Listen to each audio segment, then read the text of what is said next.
Përshëndetje të dashur miq dhe mirë se keni ardhur në You Can Cook It. Sot kam përgatitur për ju parfe. Është parfeja më e mirë që keni ngrënë ndonjëherë. Këtë recetë nuk e keni në asnjë kanal tjetër sepse është një improvizim i imi, është një bashkim i parfes me keku të njom të dashur miq. Pra, përsipër ka një kek të lagur me çokollatë, poshtë është parfe dhe kombinimi i të dyave është një super shije. Parfeja është gjithashtu akullorja më e preferuar e ditëve të nxehta të verës. Për këtë arsye, kjo recetë dashur miq do të provuar patjetër. Në familjen time u pëlqye jashtëmase, jam e sigurt që nëse do ta provoni, do të kënaqni të gjithë pjesëtarët e familjes. Le të fillojmë nga puna. Siç ju thash, kjo është një parfe e kombinuar me një kek të lagur me çokollatë. Kekun të dashur miq do ta përgatisim pa vezë dhe edhe pse është përgatitur pa vezë do të na dalë një kek fantastik. Pra, si fillim do të përgatisim kekun. Në një enë do të shtojmë 1 gotë e gjysmë miell dhe 2 lugë kakao. Me po të njëjtën gotë, 1 gotë sheqer, gjysmë filxhan çaj me vaj dhe po me të njëjtën gotë, 1 gotë ujë. Në enën ku kemi shtuar të thatat, shtojmë dhe baking powder, pra fryrësin për embelsire, dhe pastaj shtojmë të njomat. Keku duhet ketë këtë konsistencë të dashur miq, siç duket dhe në video, në varësi të miellit që do të përdorni, mund të ndryshoj pak sasia e ujit. Pra, nëse ka nevojë për 1 apo 2 lugë ujë më tepër, mund t'ia shtoni të dashur miq. Pra, duhet ketë një konsistencë normale keku. E ndaj masën njësoj në 2 kallëpe betoni keku. Nëse nuk keni kallëp të tillë keku, mund ta përgatisni dhe në ndonjë enë tjetër çfarëdo lloji. E pjekim siç pjekim kekun zakonisht, por keni parasysh që shtresa, nga që është e hollë, do të piqet më shpejt. Pra, do ta kontrolloni për 15 minuta ose për 17 minuta duhet jetë gati të dashur miq. Gjithsesi, ju mund ta hapni furrën pasi ta shihni që sipërfaqja është bërë dhe me anën e një kunje dhëmbësh mund ta kontrolloni që a ka kulluar apo jo. Nëse kunja e dhëmbëve ju del e thatë, atëherë keku është bërë, mund t'i nxirrni nga furra. Ndërkohë që keku po bëhet në furrë, ne do të përgatisim masën me të cilën do ta qullim kekun. 3 lugë qumësht i vendosim në një xhevze dhe e lëm të nxehet. Ndërkohë që në një tas xhami kam shtuar 80 gram çokollatë. Unë kam përdorur çokollatë të zezë sepse kjo më gjendej, por nëse nuk keni dëshirë që pjesa e kekut të dalë shumë e zezë, por të dalë kakao, çokolata që do të përdorni le të jetë çokollatë me qumësht dhe jo çokollatë e zezë. Mund të përdorni çfarëdo lloj çokolate sade që ndodhet në market, çokollatë që ju e preferoni e zgjidhni zakonisht. Tashmë ato 3 lugët e qumshtit që i nxehën, pra i sollëm në temperaturë zierje, ja shtojmë enës që kemi me çokollatë dhe fillojmë ta trazojmë derisa çokolata të shkrihet totalisht, mos të mbeten copuza në të.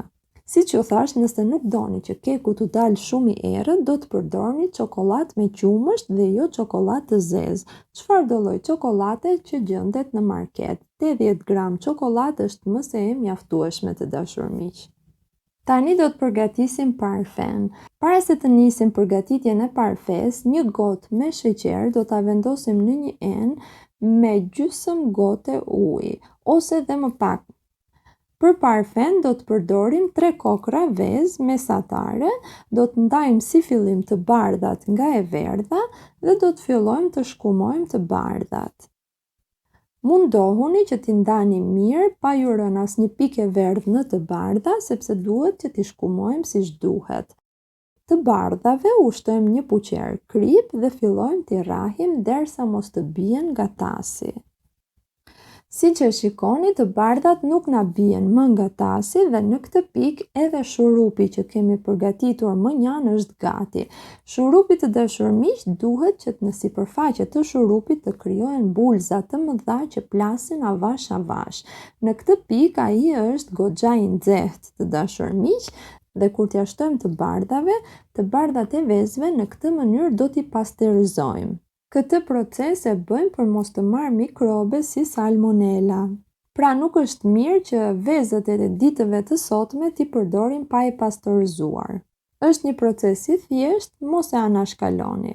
Duke e rrahur dhe duke i shtuar sherbetin e nxehtë. Nuk do t'ja shtoni të gjithin të dashur miq, por do të shtoni pak më tepër se gjysma. Do të lëm dhe pak sherbet të nxehtë për të pasterizuar të verdhat. Me që të verdhat janë më pak, do të lini me sy më pak sherbet për të verdhat. Pra, shtojmë sherbet dhe e rrahim, shtojmë sherbet dhe e rrahim, derisa të kemi derdhur më tepër se gjysmën e sherbetit që kishim në enë. Pasi e keni mbaruar së derdhurit të gjithë sherbetin, do të arrihni me mikser edhe për 2 ose 3 minuta në vazhdim. Pas 2-3 minutash e lëm më njanj dhe masa është goxha kompakte dhe e shkëlqyeshme. Fillojmë të rrahim të verdhat. Të verdhat do t'i rrihni pak sa t'u hapet ngjyra nga e verdhë e theksuar në të verdhë si në të bardhë, pra do të filloj të shkumoj pak dhe në këtë pikë dhe atyre do t'u shtojmë sherbetin e nxehtë.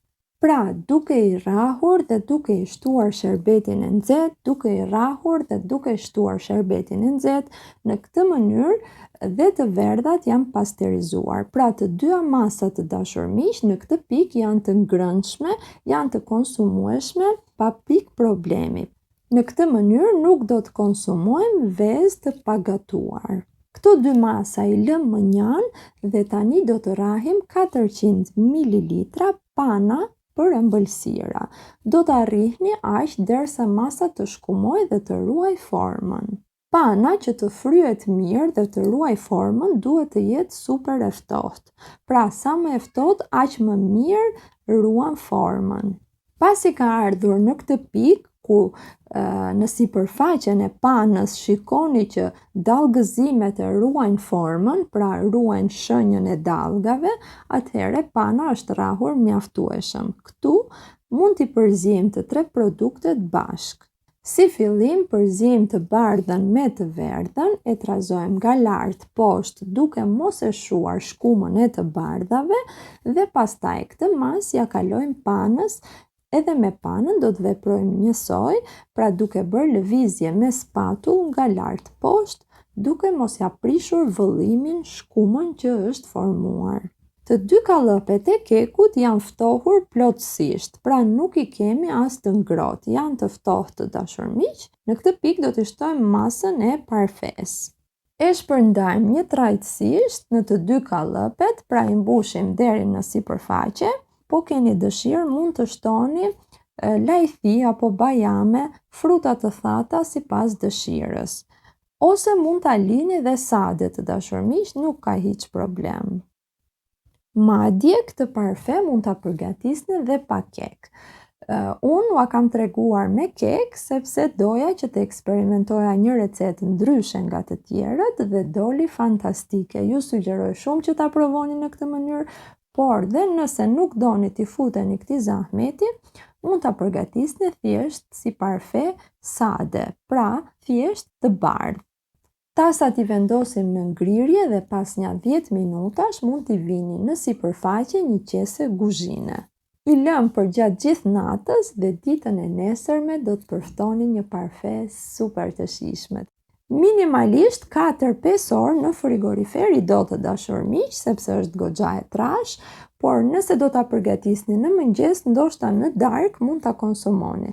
Nëse do ta përgatisni nga mbasditja, ju këshilloj ta konsumoni të nesërmen.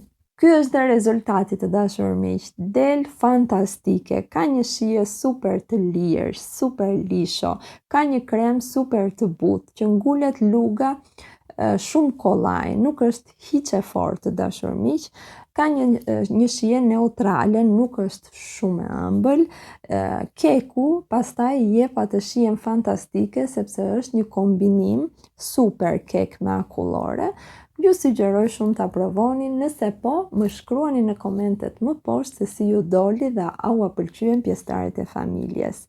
Kjo ishte pra dhe receta për sot, shpresoj t'ju ketë pëlqyer. Nëse po, mos harroni t'i jepni një like për të më mbështetur dhe ta ndani me miqtë tuaj. Era e mirë e kuzhinës dhe harmonia me njëri tjetrin mos qoftë kur mangët në shtëpitë tuaja. Gjithë të mirat dhe miru dëgjofshim.